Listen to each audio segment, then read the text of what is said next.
Hello, welcome to Social Change Discussion Questions. Alright, for the first one, it's kind of hard for me to come up with an answer to this one because it feels like our country's in such a divide today, but there has been major change in our country before, so there is progress. There is opportunity for progress. But I believe that in order for us to make progress, that we need to truly listen to others around us and to also have open minds. I think having an open mind leads to change and leads for opportunity to grow on all of the opposing viewpoints and everything around us. And also to have discussion allows us to listen to others and change our perspectives.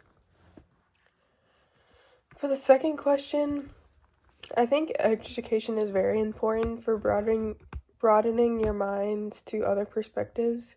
But historically, change has happened from movements. For example, the civil rights movement, women's suffrage movement, and also the Vietnam anti-war movements have all made enormous steps towards meaningful social change in our country. Arguably, without them, change would not have occurred. So I think education is the first step for change, but ultimately movements, protesting, getting your voice out there, getting your voice heard, listening to those who are being oppressed has, worked for us and worked in the past. Third question, should those benefiting from current social structures be responsible for advocating for social change? I think those benefiting from current social change should be advocating for change. It is important for everyone to be informed on all of the current issues, all of the people being oppressed today, all the opposing viewpoints, and not just things that are affecting them.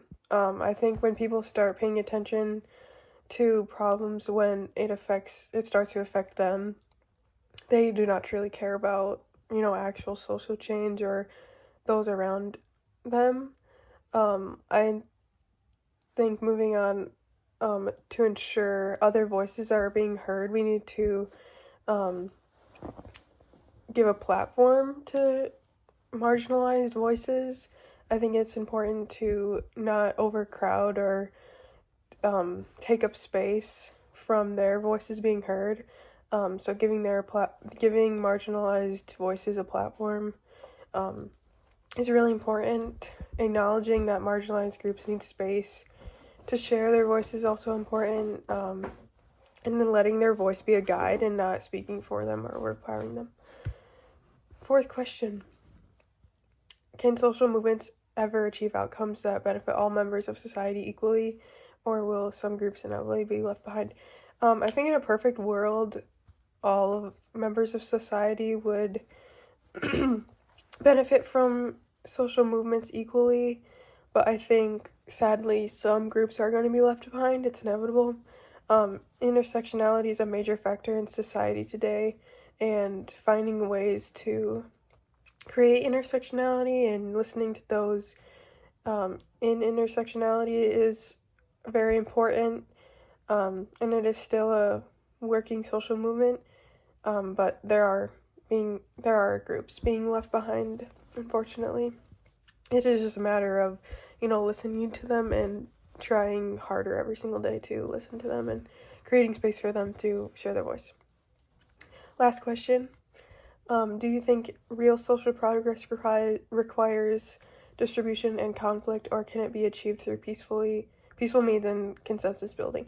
I think some social progress can be achieved through peaceful means, such as calling your representative, voting, or, economic blackouts or boycotts.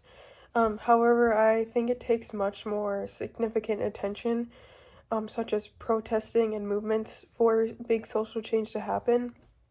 Voting is very big social change, but, major changes have come from movements and protesting, like the movements I mentioned before. I think protests can cause social change to occur on a larger scale.